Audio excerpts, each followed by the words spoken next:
Ganda na oh.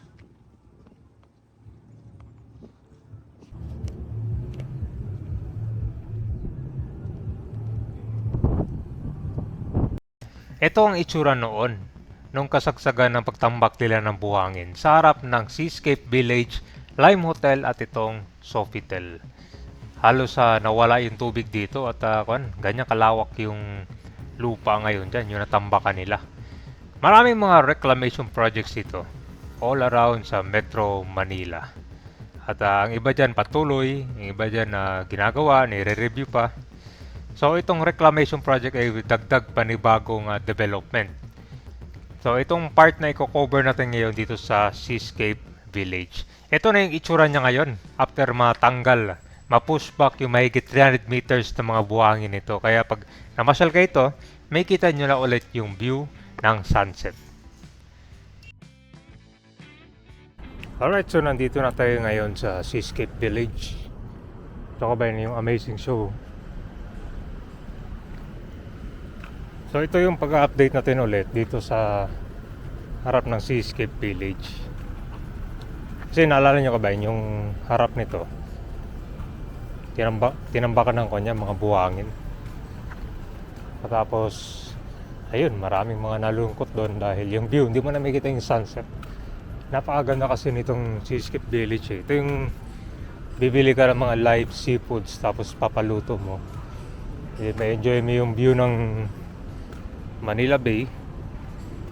Wala na palitan ng lungkot eh. Tingnan natin ngayon. Umaga pa kasi ngayon eh. Mga gabi ito maraming tao dito. Yes. Ayun, mas maliwalas na. Ito may fountain dati.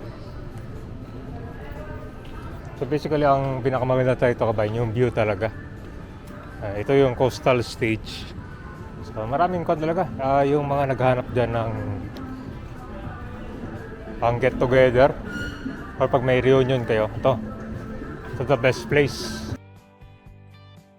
Ito po yung coastal stage ng Seascape Village. So itong Bay Market ay meron itong 2-story building na meron floor area na mahigit 15,000. So meron ito mga iba't ibang mga restaurant and take out counters.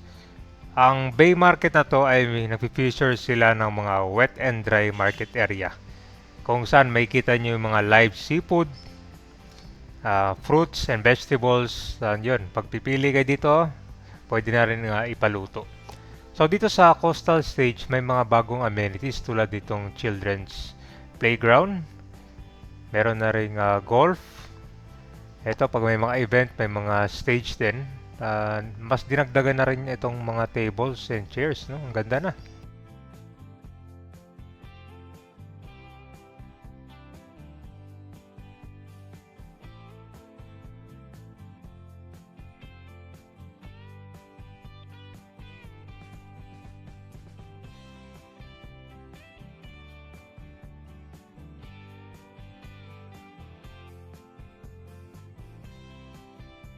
So marami din pala nagbago dito, no?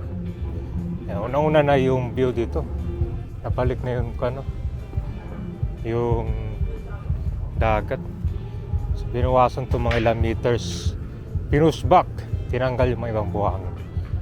Ang ganda na ngayon, no?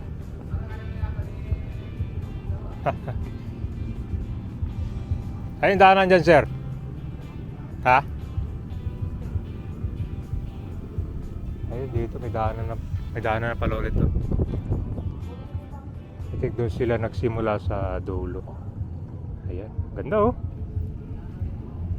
Ano masabi nyo kabayan? Nabalik na yung buhangin, no? Pinapiyas talaga dito. Buti at nakahinga ulit, oh.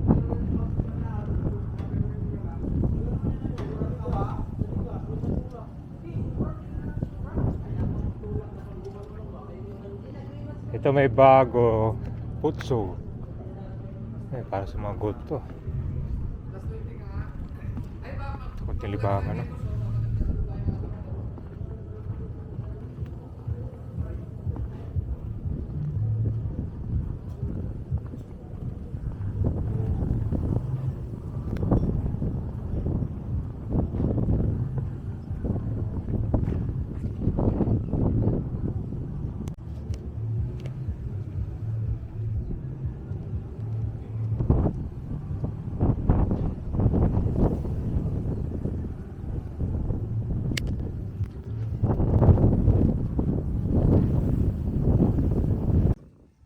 Ganda na oh.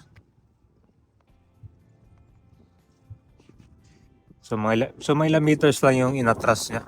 Para nakita yung nilabi. Dito tali tinanggal talaga kasi di naman dito may kon pa. Yung mga barko.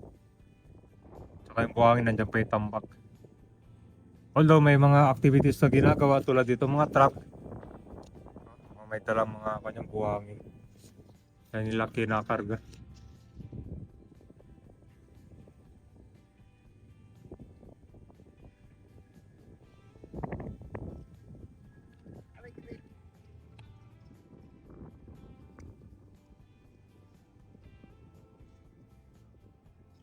Ang sabi niya ba yung ganda oh? Parang kulay blue yung tubig.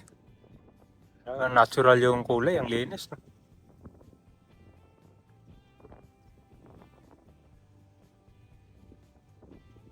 Ito, parang yan na yung daanan niya simula doon sa tulay hanggang dito.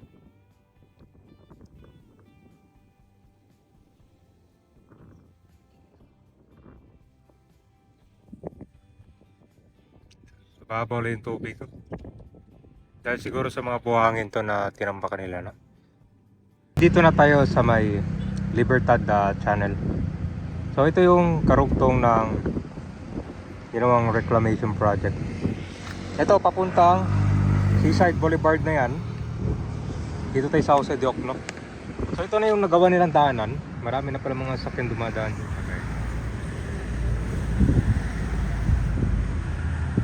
Pwede dito yata galing yung mga tao kanina, no? Yung papunta dun sa Seascape Village.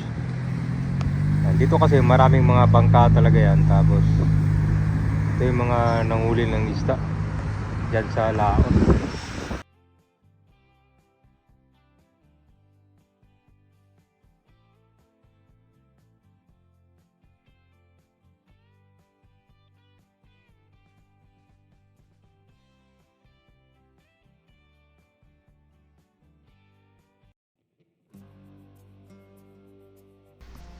Ito nang itsura ngayon ng Seascape Village. Grabe. Ang dami rin mga buhangin natanggal dyan. Tapos kung mapapansin mo yung mga tao na nangimimingit ng isda dyan, medyo mababaw na lang. Dahil syempre natambakan na yung area, so binawasan lang. Ngayon yung reclamation nasa likod na lang siya. Although dito, pag kumain kayo, may kita nyo na yung view ng sunset din. Kasi I think mga 300 meters yata yung na-push back. So mabuti at natanggal din siya kasi maraming mga nalungkot yan eh. Kumakain yan, lalo na yung mga galing sa ibang bansa. Dito yung best place ng pang get together.